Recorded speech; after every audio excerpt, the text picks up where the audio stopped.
troglodyte warning, leftist Twitch streamer Hasan Piker spoke with Bernie Sanders. I'm here for it, so let's get straight into the video. Boys, girls, and MBs, we have Senator Bernie Sanders of Vermont here on the broadcast.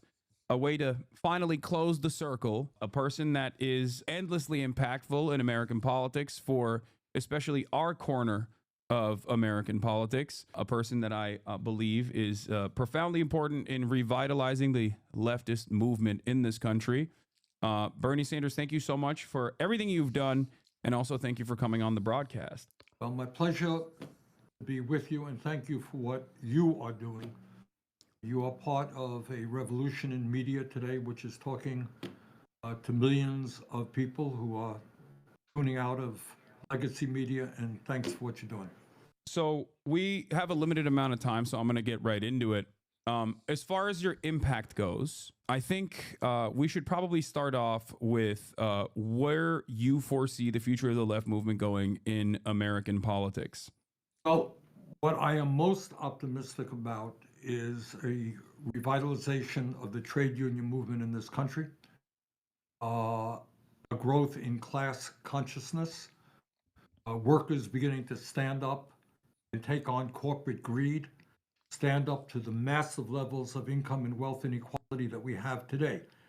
And I think the future of American politics is bringing young people, people of color, women together in a movement led by the trade union movement, which demands that we end oligarchy in America. And that's something I'd like to talk with you a little bit about, Hasan, and move toward not only a democratic political system, but an economy where all of our people in the wealthiest nation on earth have a decent standard of living. That is not a radical idea. We can do it, but we can't do it unless we bring people together around a progressive agenda.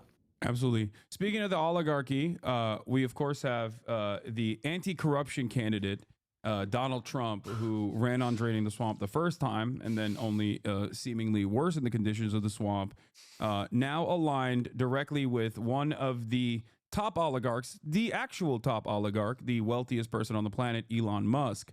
And I feel like you've had some conversations about Elon Musk, especially in recent weeks. And I was wondering how you feel about Donald Trump cozying up to all of these billionaires, and these billionaires, especially in the tech sector, including but not limited to Elon Musk, cozying back up to Donald Trump and a resurgence of right-wing politics in the country. Hasan, this is of enormous, enormous consequence. There's nothing more important that is happening not only in American politics, but in world politics. Let's think about it for a moment. What you got in Elon Musk is, in fact, the wealthiest guy in the world, worth over $400 billion. I mean, it's just astronomical, mentioning that. Along with Zuckerberg, Bezos, the three of them are worth almost $8 trillion. They're all going to be at Trump's side during his inauguration. Musk is going to play an active role in, quote unquote, transforming government. What is all of this stuff is about? What it's about is moving. Elon Musk has already said that he can't reduce the spending. They're going to get rid of $2 trillion, but he's already rolled back on that. Like Trump rolled back on grocery prices, won't be able to deport 20 million illegal aliens. Already they're rolling back. And I actually do have hope. You look on Facebook now, all the memes about Zuckerberg and the fact that fact-checking is going to be replaced with community notes. He's a laughingstock. And I think people will wake up to this and go, actually, these people, because Elon Musk is a laughingstock. He's hilarious. He's funny. He's just so stupid. Zuckerberg is just not human. And people are even turning on Joe Rogan with his advertising, increase in advertising, and kind of massaging the balls of billionaires like Peter Thiel, Mark Andreessen, Elon Musk, Donald Trump. And I think there will be, it may take a few years, but people are going to realize who Musk is. I mean, some people are, certainly MAGA, but the average person who's kind of was engaged with Trump's kind of social media game, the fact he is charismatic, people will push back and realize soon that Trump isn't going to better their lives. Elon Musk is just in it for himself. And what's the alternative? Incredibly rapidly toward an oligarchic form of society where the very wealthiest people will not only own the economy, not only own the media. I mean, Bezos owns the Washington Post, Musk owns Twitter, but also own the political system. One of the issues that we don't talk about enough is that during this last election, a small, tiny number of people, multi-billionaires, poured huge amounts of money into both political parties. And that is, to my mind, not what democracy is about. So you got control of the media by the few, control of the political system by the few, control of the economy by the few. And if that's not oligarchy, I don't know what oligarchy is. And our job is to bring our people together, the vast majority of the people, demand a vibrant democracy, getting rid of Citizens United, one person, one vote, limiting the amount of money big money can spend on politics, and creating an economy in the richest country on earth that guarantees a decent standard of living for all people. That's the challenge. What do you think Elon Musk is going to do in terms of privatization when he is basically in charge of numerous government agencies now? Like, he's going to have control, or at least a tremendous amount more influence, direct influence over numerous government agencies, some of which are tasked with regulating his companies. Exactly. And it's not just, don't look at it as him having control over this or that agency. It's the enormous impact that the wealthiest guy on earth, a very smart guy and a very dynamic, hardworking guy, what he's going to have over the totality of the government and the Trump administration. What does it mean? These guys do not believe in government. They aggressively believe in deregulation. They believe in more and more wealth and power people on top right now. You don't hear Mr. Musk talking about the need to provide health care to all people as a human right. You don't hear Mr. Musk talking about the need to make sure that all of our people have decent education or live in safe, affordable housing. That you don't need. What you're talking about is an expansion and growth in technology, which will benefit the people on top, and in my view, at the expense of ordinary people. And you know what else was kind of unique about Musk? A little bit different than other guys. This guy, increasingly, you may have noticed, talking about people with super high IQs. You heard that? Yeah. I haven't heard that kind of language in a very long time. You're talking about a kind of a superior aristocracy, who are all so smart and know all about technology, have all kinds of wealth, who are living these extraordinary lives, and they're going to be running the world for us. And the challenge of the moment is that It's so ironic since Elon Musk is not an intelligent man. He's a good bullshitter. He's a good salesman like Trump. He'll promise the world and not deliver. But him himself, he doesn't make SpaceX. He doesn't make Tesla. It's the engineers. Yes, he's very good, again, at selling and promising stuff. But people are seeing through it slowly. People are seeing through it. with an exploding technology that has the capability of improving life for all, we've got to make sure that that happens and not see more increased wealth and power going to the people on top, which is exactly what Musk is all about. These guys are smart. They are aggressive.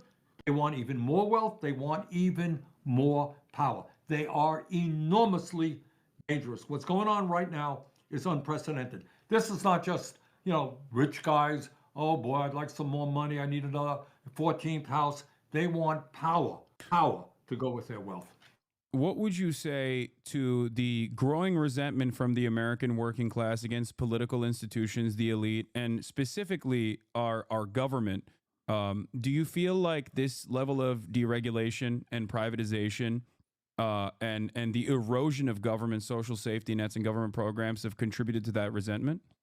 Absolutely. Look, you're the average guy out there. you're not into politics, what are you seeing? You're seeing that in many ways you are no better off, in some cases worse off than a worker in your place 50 years ago. You got that? Real inflation accounted for wages for the average American worker, despite the huge increase in worker productivity and technology, all the computers, all the cell phones. An average worker in real inflation accounts for dollars, not making a nickel more than he or she did 50 years ago. And during that period, a massive transfer of wealth, bottom 90% to the top 1%. And you're looking around you, and you're worried that your children may be in even worse financial shape than you are. They may never own a home of their own. And that's why we need to move the debate from cultural populism, what they're doing on the right, the culture wars, trans rights, immigration, wokeism, nationalism, to economic populism, redistribution of wealth, higher wages, taxing the wealthy, and also having a debate about what the 21st century economy looks like, especially in the UK. I mean, America's flying and they make stuff, but the UK, the economy is dead. We make very little, and outside of London, which is finance, money laundering, we make very little. So that needs to be challenged. Again, in 5 years' time, Reform have a chance if Labour can't increase living standards. And I'm kind of skeptical they will, but that remains to be seen. Look at a government, you're hearing all the political bullshit that's out there. I'm going to do this and I'm going to do that. And yet, maybe your job went to China. It's likely that you have a high deductible. You may not have any health insurance at all. Maybe your kid made it to college and he or she is deeply in debt. And you're saying, does democracy really work for me? And a lot of people are concluding, no, it doesn't. And there. Again, we had this poll last week. 1 in 5 young people, millennials, Gen Z, are turning their back on democracy in favor of autocracy, strong leader, strong man. And it is because it's not working. Liberalism is dead. It's not working for the average person. So often they want change. And sometimes it's for the worse. So leftists need to offer a populist, real alternative. And at the moment, I don't think we are. But it is hard because we haven't got the infrastructure, the right wing ecosystem, the media platforms that the right have. They are very good at that. I mean, they're captured by, Joe Rogan. The big podcasts often have a kind of right wing slant. And there's figures like Hasan, but nowhere near enough. Willing to move toward a more authoritarian type society run by Donald Trump. What Trump said in so many words, he said, you know what, this system is broken. I'm going to smash it. Well, he's right. The system is broken. Problem is his solutions are going to make a bad situation even worse. Our job is to acknowledge what Democrats don't. You know what? The system is broken. We need to rebuild the system. People together. We can do it. We should not be the only major country on earth not guaranteeing health care to all people as a human right. You think we can't build millions of units of affordable housing? You think we can't reach out to the world and address climate change? I think we can. Tough stuff. None of this is easy. We can do it. A lot of people are essentially saying, I'm sick and tired. I've heard all of it over and over again. It ain't working for me. Status quo is not what I want. I want change. Trump may be crazy. He may be a pathological liar. He's going to bring about change. So that's what I think we're dealing with. Do you feel like this was a crisis in communication from the Democratic Party in the past election cycle that led to the defeat of Kamala Harris? No, I don't. I don't think it's a question of communication. I think it's what the Democrats stand for. So, it's not messaging is art. So if the Democrats believe, does the Democratic leadership believe that the current system is broken? You tell me. Have you heard that? People go around. No, they don't. Kamala was going on with the status quo. Yeah, she spoke a little bit about some policies, but it was the same old, same old. And people are sick and tired of it. And they want change. They want something different. They don't want the status quo. saying, look, there's something wrong when we have massive income and wealth inequality, when we're the only major country not to guarantee health care to all people, when you got 800,000 people sleeping out on the streets, when we have an opioid epidemic, when our public schools are failing. You know what? Guess what? The system ain't working. Do you hear Democrats say? You tell me. I mean, I'm sitting in the Beltway. I don't hear it. Do you hear it on the outside world? No, absolutely not. That's why I was wondering what your opinion is. Is it malicious? Is it incompetence? Is it because we are now seeing the likes of Chris Murphy, for example, come to terms with a more left-wing populist message that they want to adopt. Now, you say that it's more than just the message. It's actually about dramatically changing the policy, dramatically changing the direction away from this zealotry that they display in terms of defending third-way neoliberalism. And I 100% agree with that. But will there actually be a change in your estimation within the Democratic Party? Do they actually want to win elections? Do they actually want to change the trajectory of American politics away from the throes of fascism? Do they want to win elections? Absolutely. Are they willing to take on their corporate sponsors? How do we build sustainable? People who finance their campaigns in order to do what is popular and what the American people want, which is the way you win elections. Let me give you just many examples. I mean, I can throw it out. It is one thing to say, okay, we are opposing Trump's effort, perhaps, to throw millions of people off of the Affordable Care Act. We all agree that should not happen. It's another thing to ask why it is that we're spending twice as much per capita on healthcare. 85 million people are uninsured or underinsured. Insurance costs are going up. The question there is our healthcare system broken or not? I think many Democrats are prepared to say, yeah, it's broken. We need a new system. We need to move toward Medicare for all. Are there some Democrats who are beginning to catch on that there is something wrong when they have lost a significant part of the white working class, now the Latino working class, some of the black working class? Are people beginning to catch on that maybe we've got to address some of the issues that are impacting the lives of working people? Yeah, I think some are. Are enough? No, I don't think so.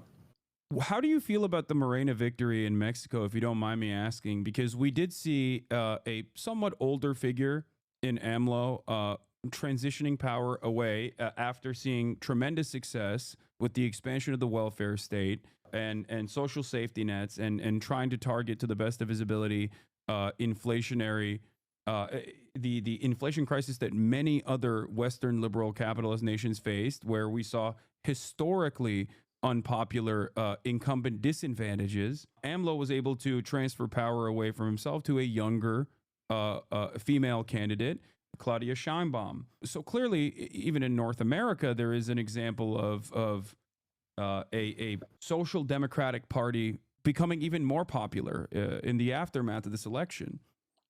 Look, it ain't complicated. If you do what your constituents want you to do, you know what, they're going to vote for you. I mean, it's kind of basic politics. If you ignore their needs and say, well, you just don't appreciate all that we have done for you, you don't know how good you have it, well, you know what they say, you know, well, screw you, I'm not doing well.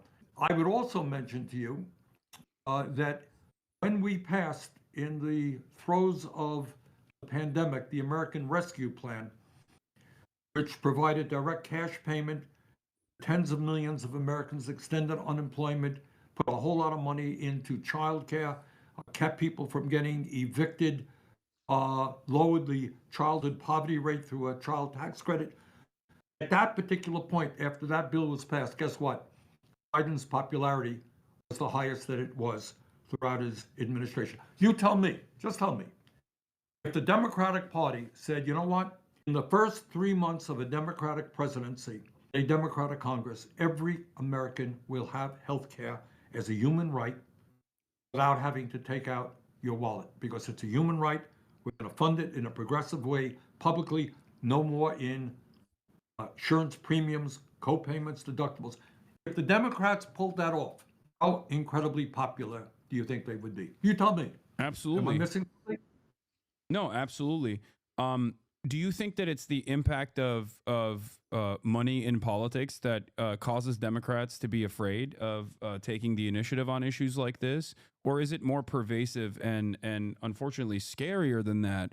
Because I'm a firm believer that aside from the lobbying dollars, I think that there is a crisis of like elitism, I would say, where you have immediate family members of Democratic Party officials and, of course, the Republican Party officials as well that go to work in these corporations. So it's a more complex web beyond even lobbying in terms of the conflict of interest, in my opinion, between members of Congress and the corporate elite. I think you're right. I think it is both factors. Let us not minimize the role that money plays, period.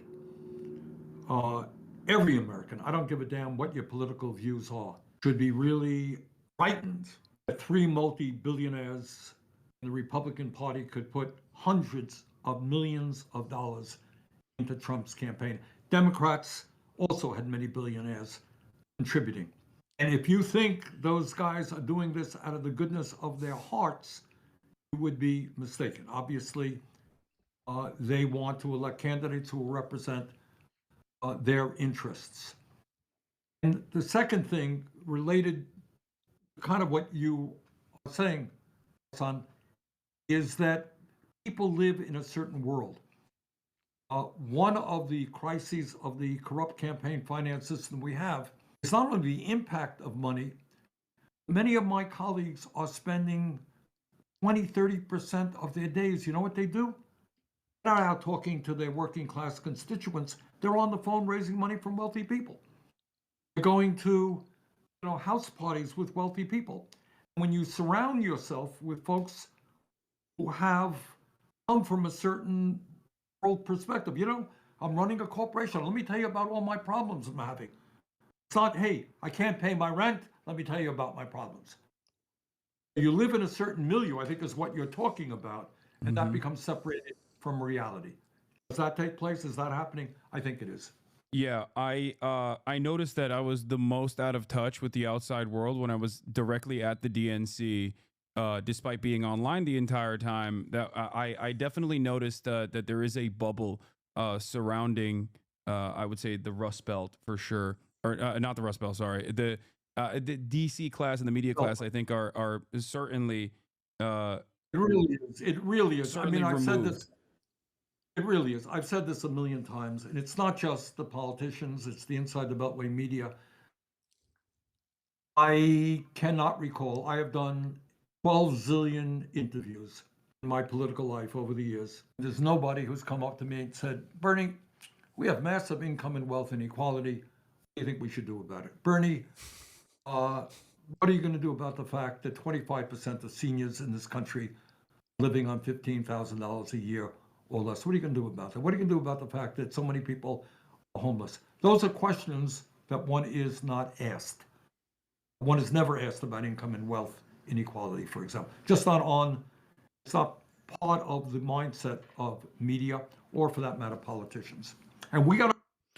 Because that's the big problem. That's the big obstacle facing your average person. It is that disparity, the increasing disparity between the people at the top and the people in the bottom, especially in the UK and America. Potentially one of the two of the worst countries for this, where people are just being told that their problems are immigration, they're trans people, they're woke, this cultural populism. We need economic populism. We need to really look at income inequality, redistribution of wealth, progressive taxation, and take the money out of politics, because it ain't easy, but the fact that the richest people do buy, I mean, historically they have. Rupert Murdoch often has been the one to predict elections in the UK, and we don't talk about it enough. People on the left do, but mainstream media, it is the status quo. They don't talk about real issues facing people, and income inequality kind of affects everything, like crime, mental health issues, even teenage pregnancy. There's so many correlations between social ills and income inequality, and it can't be understated how important it is to actually talk about. Got to break through that. We have got to break through it because it is on the mindset of ordinary Americans. So switching gears a little bit, but going back to the Democratic Party's performance in these past 4 years under Joe Biden, where would you rank Biden's performance across the board? Because there were certainly a lot of good things that occurred. I think pulling out of Afghanistan was a success, and it was the appropriate thing to do, even though it was not defended adequately by the Democratic administration, in my opinion, and the media definitely was very gung-ho about continuously punishing Biden. There were also initiatives, like you said, the expansion of child tax credit, and wonderful work done by the NLRB and many other regulatory agencies like the FTC specifically. But it did seem as though, one, these successes and the impact was not seen as tangible things that the American working class could associate with. But outside of that, do you feel as though it didn't meet the standards that are necessary for improving the material conditions of the working class right now? Excellent question. And here's the answer. I think if you look objectively at what Biden has accomplished domestically, it is probably the strongest record of achievement since since FDR in the 30s. What you're talking about is rebuilding our crumbling infrastructure and creating a huge number of jobs, making real progress in rebuilding manufacturing in America. First president really to take on big pharma and have some impact in lowering the cost of prescription drugs, most notably beginning to negotiate prescription drug prices under Medicare, investing very heavily in climate change and sustainable energy. A president who was unashamedly pro-labor, walked on a picket line with the United Automobile Workers. That is a strong record. That's only part of what he did. Problem is, the record is strong, but I think he was not been the kind of leader and communicator that made that record understandable to the American people. Yeah, that is the big problem. Biden was pretty good. He did some good stuff, but if you can't communicate it, if you can't show people and actually really communicate what you've done, like the Inflation Reduction Act, his strong position on unions, he was good on unions, and again, the things Bernie listed there, people aren't aware of what you've done. You need to kind of shout it. I mean, Trump constantly shouts about, what he's going to do and what he's done. He's the best in the world. The economy is the strongest. The military is the best. It's the best. It's the best in the world. He's constantly bigging himself up. And you've got to do that. You've got to big yourself up. Often, Biden wouldn't even sign his name to certain bills. Like, he wanted to just do it and not be showy with it. No, you got to be showy. You got to show what you've done. Be proud of your record and say, this is what we want to do more. We're going to do more of this. We're going to increase workers' rights. We're going to increase spending on climate change. We're going to go more radical. Healthcare for all. That's what they could have gone.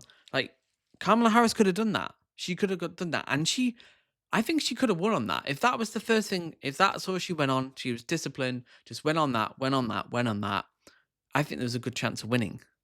But because it was the status quo, she didn't have a chance. So that's the lesson, but will Democrats learn their lessons? And second of all, even more importantly, well, that is an admirable record that he should be very proud of. I'm proud to have worked with him on some of those things. The truth is, given where the American worker is today, it is simply not enough. What the American worker is crying out for is, why are my wages today no higher than they were in real dollars 50 years ago. If we could have raised the minimum wage to say $17 an hour, it would have made a hell of a lot of difference in the lives of millions of low-income people. If we could have expanded Medicare, at least, cover hearing, dental, vision, home health care, would have made a real difference. I think also, while President Biden has accomplished a lot, he does not do what Trump does and identify enemies. Who are the impediments to progress? Well, Trump has his ideas, all undocumented people and it's transgender people, whoever it may be. He has a set of enemies, kind of change every day, but they're out there. I don't think the Biden administration is strong enough in saying, you know what, we've got to stop the greed of the corporate world right now, not just the drug companies, but the insurance companies, sectors all over. They talk about it, but not quite forcefully enough, and to present specific policies to deal with that. Alina Khan, who is, I guess, in the next few days, remains a chair of the FTC, has done a brilliant job. Absolutely. And is one of the heroines of that administration. I think you got to be clearer in saying, why is it that the rich are getting richer and so many other people are struggling? We need an explanation for that. I'm not sure that the Biden people were as strong on doing that as they should have been. We don't have a lot of time, so I want to ask you something about the Green New Deal. In your Green New Deal proposal, you proposed $18 billion increase in national spending specifically to address the more frequent and severe wildfires plaguing the American West. This was, of course, widely panned by the media and also politicians that are backed by the oil and gas industry. And yet the $18 billion is marginal in comparison to the total damage that we've seen in California and Los Angeles this past week. Some estimates ranging from the most conservative estimates ranging from $50 billion to upwards of $100 billion. How do we communicate to the American public that initiatives like the Green New Deal are an absolute necessity going forward in order to truly tackle the climate crisis that is going to seemingly increase these extreme once-in-a-lifetime natural disasters? That's the problem. They're no longer, Hasan, you're exactly right. They are no longer once in a lifetime. They're no longer once in a decade. And by the way, while I'm here with you, let me just, I love LA. I get out there fairly often, and what's going on is unimaginable, and I know people are suffering, just so worried. And we're going to do what we can to help rebuild LA. Your point is, well, I think there are 2 points that need to be made. We have got to combat every ounce of strength that we have people like Trump who think that climate change is a hoax. This is, as I understand it, the warmest year on record, followed by 9 preceding years, which were the warmest years on record. Climate change is real. What you're seeing in LA is part of what we're seeing all over the world, of massive climate disturbances, and it's going to happen. It's going to continue to happen. I mean, it's horrible to almost think of this, say that what's going on in LA today will become fairly common in years to come. But unless the global community comes together, recognize that we got to change our energy systems, we got to take on the lies and the greed of the fossil fuel industry. We have to do what the Green New Deal is about, create millions of good paying jobs in energy efficiency and sustainable energy, and we can do it. We can do it. And yes, what the Green New Deal was about is saying, look, that in itself is not going to solve the global climate crisis, but it'll give states and communities better resources in order to deal with the crises that are definitely going to come as we try to transform the system. Do you feel like the back and forth political conversations or even blaming the likes of DEI or whatever the new Republican thing is on any given basis is simply a misdirection away from the actual the actual reasons as to why anthropogenic climate change is accelerating these extreme weather events? It makes me furious. It really does. Now, presumably what's going on in LA is all because you have a Democratic governor, a Democratic mayor, but then they're going to have to explain why we've had all this terrible flooding and other disasters in very red states all across this country. You got to be a moron not to understand that climate change does not give a damn whether you're a Democrat or a Republican. It is real. So yes, this is simply. But Trump doesn't believe it's real. His base doesn't believe it's real. They've been sold the misinformation. The waters have been muddied by right-wing media, Fox News, funded by billionaires, fossil fuels, Rupert Murdoch, close with fossil fuel companies. The misinformation is there. And how do you get through to that? Because when you've got so many people on the right who just do not believe the climate science, how do you deal with it? Trump is in for the next 4 years now. He's just going to, anything Biden's done, he's going to roll back. He's going to increase more fossil fuels, maybe more fracking, and not really confront this. That's why they have to go to conspiracy theories. Conspiracy theories are inherently a reactionary position because they don't actually challenge the system. They favor the system. To say, oh, wildfires, oh, it's a Democrat, oh, it's some homeless person, whatever it is, some conspiracy theory that doesn't tackle what it actually is. It's not even the main season, the hottest season for wildfires, and we're already seeing unprecedented wildfires. How do you deal with this misinformation? Well, there's only one option, is to call it out. But at a certain point, when people's lives are being threatened, climate change is real and it's affecting people's lives, what do you do? What do you do when they ignore reality? They ignore the facts. An attempt to deflate attention, much needed attention, on why climate change is causing devastating problems in LA, throughout our country. My small state of Vermont, in the last number of years, has been hit time and again. Floods which have wreaked havoc for hundreds and hundreds of homeowners, small business people. Our state capital is still impacted by the flood we had a few years ago. This is a global crisis. Those people who are still trying to deny it in order to protect the profits of the fossil fuel industry, I really don't understand it. Their kids are going to suffer. Their grandchildren are going to suffer. I don't know what they think they're gaining by playing a political game with an issue of such. Well, it's all about money. It's all about short-term profit. They're not looking at the decades. Companies aren't invested in the future. They're invested in short-term profits now. How much money can we make in this calendar year? The tax year, let's increase our profits 25%. That will be their goal. So they'll cut regulations, they'll cut costs, and that's all that matters. That's all that matters to corporations. So they are not thinking about their children. They do not care. It's profit over people. Existential importance. It seems like it's short-term profit seeking, which has absolutely eviscerated American manufacturing, as well as ruined even the consumer experience that Americans have in general over year.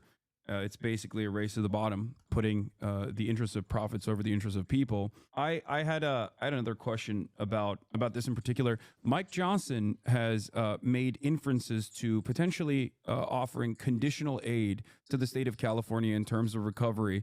In your experience, you've spent many decades in American Congress.